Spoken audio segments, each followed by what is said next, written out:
everyone, welcome back to my channel. If you're a subscriber or a viewer, or if you're new, hello, welcome. It's Gigi Divine, and first of all, before I continue, I just want to say thank you to everyone that watched, liked, commented on my second to last video where I pretty much lost my entire mind to SZA's SoundCloud dump.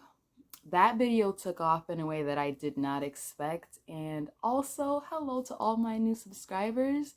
Welcome. I love that you guys found me because, to be honest, I don't know, that just the fact that I dropped that video on the full moon and that all of the abundance that came afterward, it's just like, okay, this is meant to be. Thank you, universe, and thank you for allowing me to attract all of these new YouTube buddies that I now have. So yeah, thank you guys so much for all the love. And with that being said, I'm going to assume that you guys like music content from me. So I'm going to continue that. And this is going to be me giving my thoughts and I guess like a review of Mariah the Scientist's album Rai Rai World. Now, Mariah is another artist that I have not talked about really in depth on this channel yet, but she's in what I like to call my R&B trifecta, and that would be SZA, Summer Walker, and Mariah the Scientist. She just has something like, it's her voice, it's the music that she chooses, it's the beats that she chooses. Like, she just sounds very different, and I'm always attracted to that sound. Just like people that don't care to do what has already been done, they're doing what they want to do. And the lyricism, I don't know what it is. No, I do know. The Scorpio pen is nuts. The Scorpio pen doesn't care. Like, the Scorpio pen only wants to tell the story. It only wants to explain the emotions, explain the experience. The Scorpio pen does not care about what you think.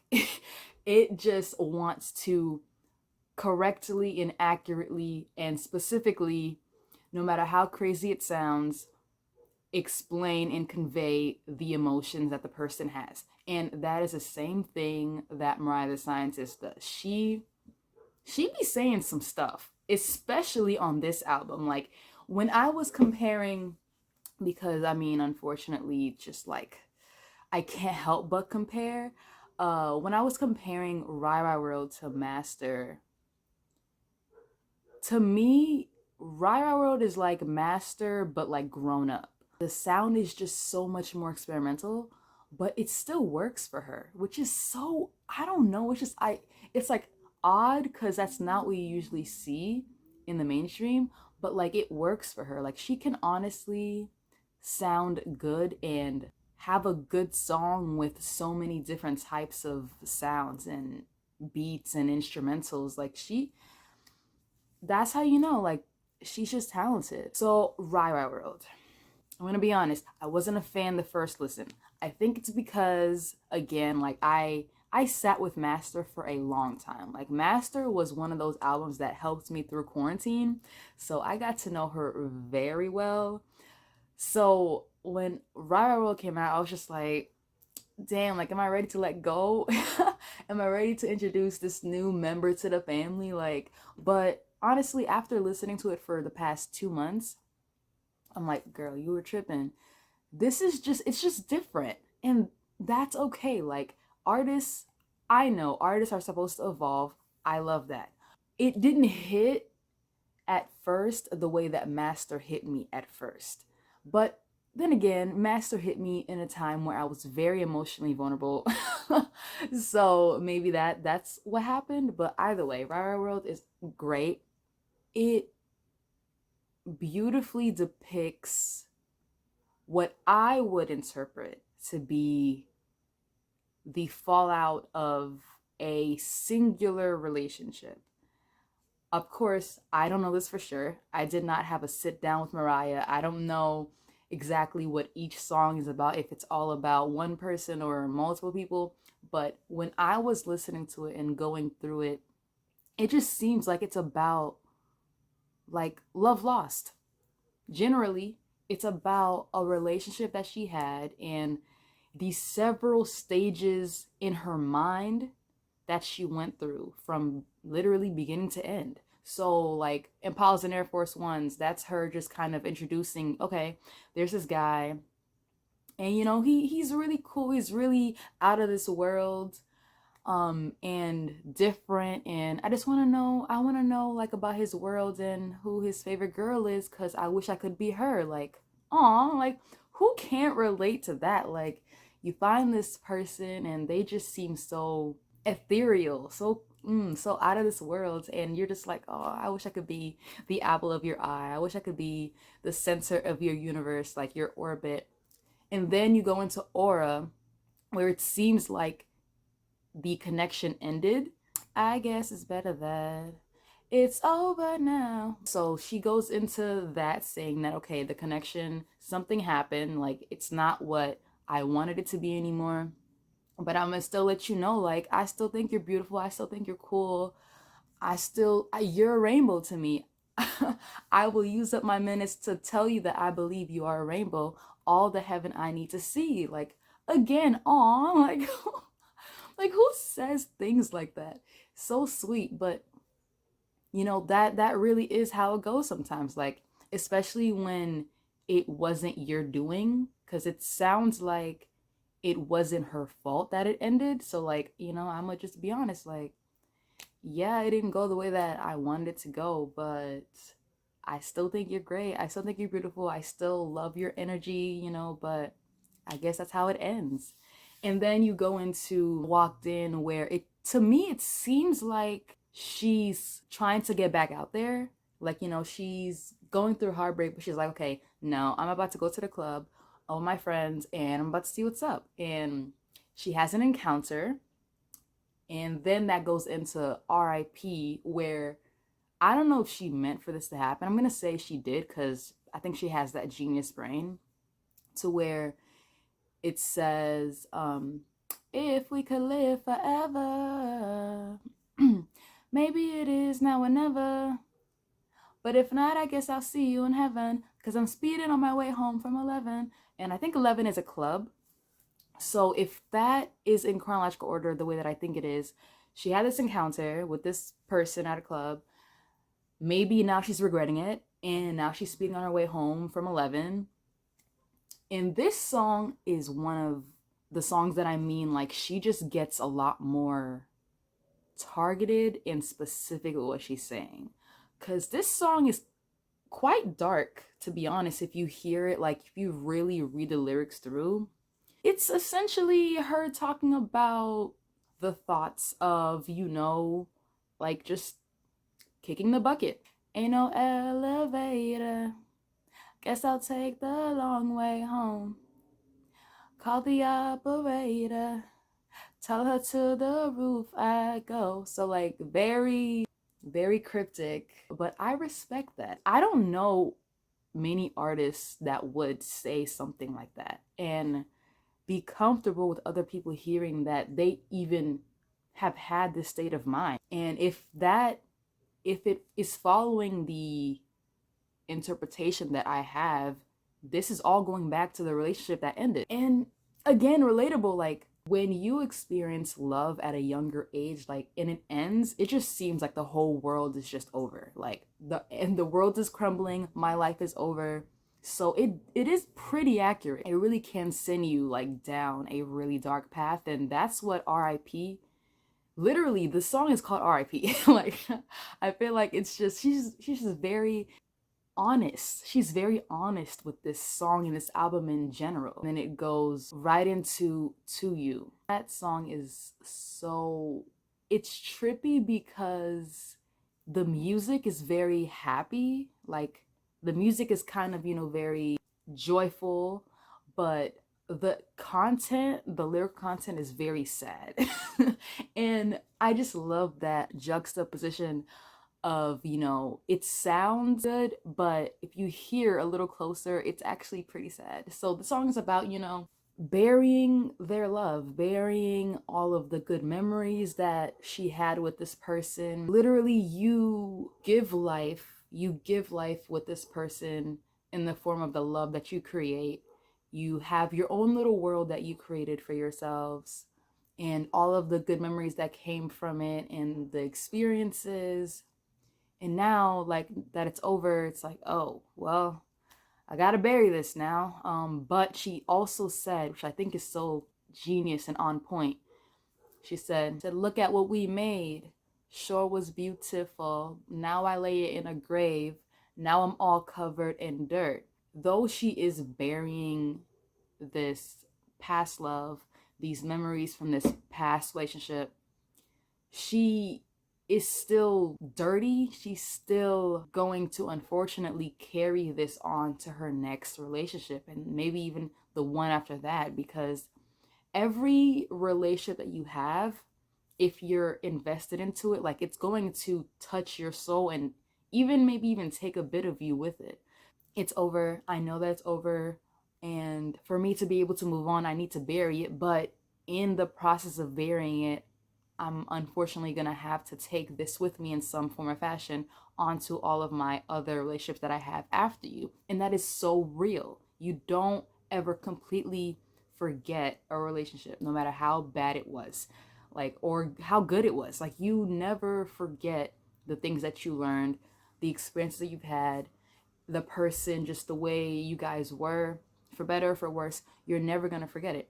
And then I feel like this is where it kind of starts to get a little more on the darker side, because Brain is amazing. The spooky, dark instrumental and her lyricism, like, it's funny that this comes after 2U, where I was saying that the background music of 2U was like kind of very, I would say, bright and like happy, but the content was very dark. Brain, both the lyrical content and the background music were both pretty dark and spacey. She's talking about, again, like, just, she doesn't feel, she's not happy right now. Like, her brain, wonder why my brain shattered, damage in the gray matter, messing up my wave pattern, messing up my day. Her brain just, things aren't peachy right now. Things are not sunshine. She said, all in my mind, all of the time, I am going crazy. All in my head, it never ends, it's always raining. She sounds like she was going through some pretty deep depression at this point.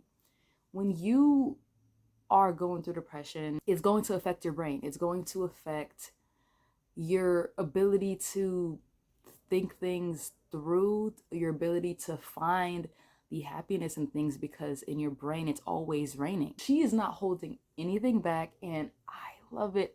As a listener, it's like, damn, I hate that you had to go through this to even be able to talk about it, but also, like, I respect it. I respect the honesty. This is like having a battle with your depression, with your mental positivity. I'll say that, like, not having the best positive mental mindset, and how that can be triggered from a fallout, from a relationship that ended and you didn't want it to. And sounds like she wasn't the reason that it did. Like, and now you're just feeling terrible.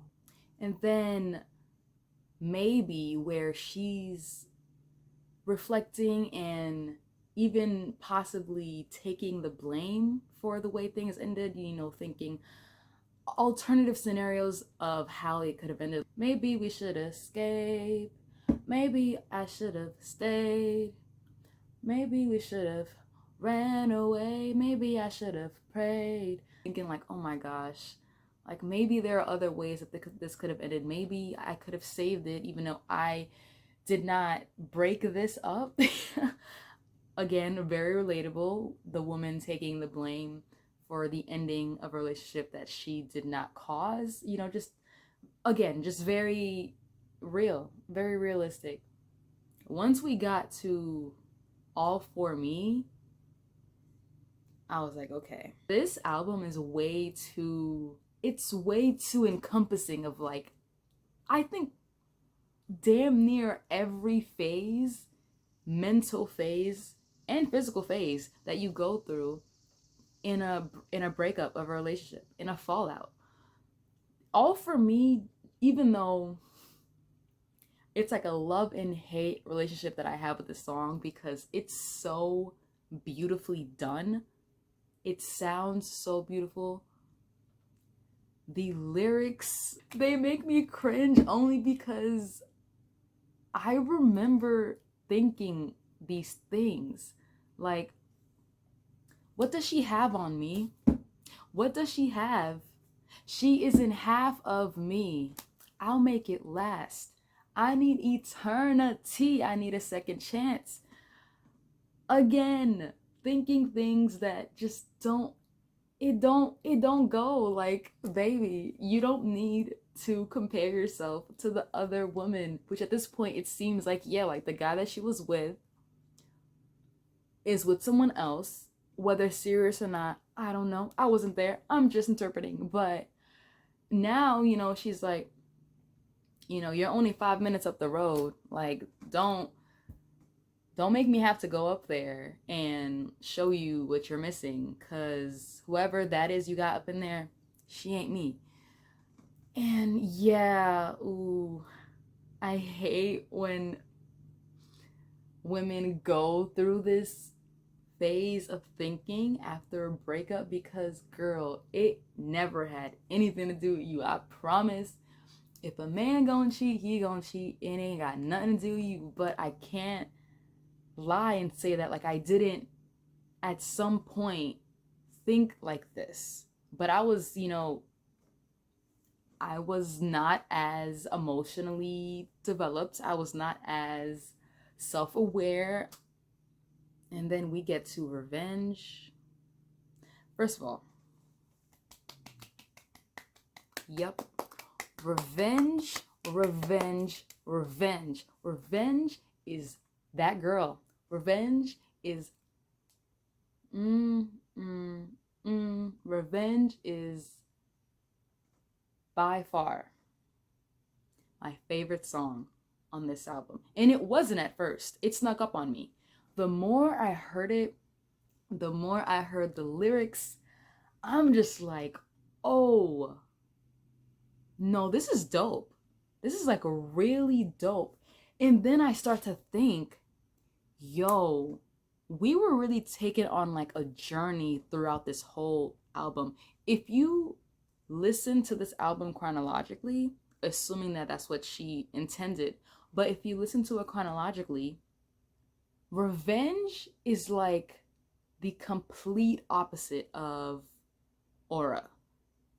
Like the complete opposite of Impala's and Air Force Ones, where she was, being, it's kind of like the honeymoon phase. Like, if you really think about the journey that the album has taken and where she was emotionally and mentally in Impalas and Air Force Ones and Aura, where she was pretty much like smitten by this guy, like, oh my gosh, like you are so great, you're amazing, you're beautiful, you're a rainbow, I don't gotta see heaven to know that it's real because you're here. Like, very smitten, like very in love. And then you go to Revenge, ain't no love here, ain't nothing sweet no more.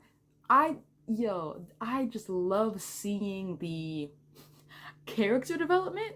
I guess it would be just, yeah, like this album really just tells you how she was able to go through this breakup journey and all of the hurt, the love first, and then the hurt, and then the, oh, I just don't care anymore. Like, there's no love here. Like, I just want revenge now. I just want you to feel what I felt, and then I'll leave. First of all, the first lyric. He says he loves me. Why does it hurt? And it just gets crazy from there. Running from the truth, but he can't hide. What's done in the dark comes to the light. Said he would be there for me. Now that dead to me, and I'll be wearing all black when I walk in.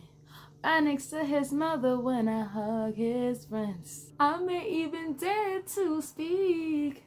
Stand and give a eulogy. Ooh, Scorpio. Scorpio written all over this song. Ooh, she wants blood. She wants revenge in the worst way. But also, I don't know if this is literal. Like, I think she's metaphorically saying, you're dead to me, and now I'm going to your funeral, and I'm going to hug your friends next to your mom and give the eulogy. You're that dead to me. I did enough being sad, being depressed off of this. Now I just want revenge. I just want revenge, and I'm out. It's the perfect way to end it. That's what I got for this album. And this album is so great. It's so great. It's so well written. It's so well done. The music, the instrumentals, it's just great. Like, Mariah the Scientist is one of those girls. Like, don't sleep on Mariah the Scientist, because I've been saying since Master, like, she's gonna be one of those girls. Like, she's going to be a lot more well known, and I love seeing her get more recognition and what she deserves. She deserves. I don't think I have to convince anymore. Like, just listen to the album if you haven't, and listen to Master as well, because Master is great. I hope that you enjoyed this video. If you like this content, please hit the like button, and if you want to join me on this journey of self-love, and if you just want to hear my thoughts on random things as they come, hit the subscribe button. I'll appreciate it. Be another one of my YouTube buddies. Yeah, until next time, continue to spread love, light, and logic wherever you are. Bye.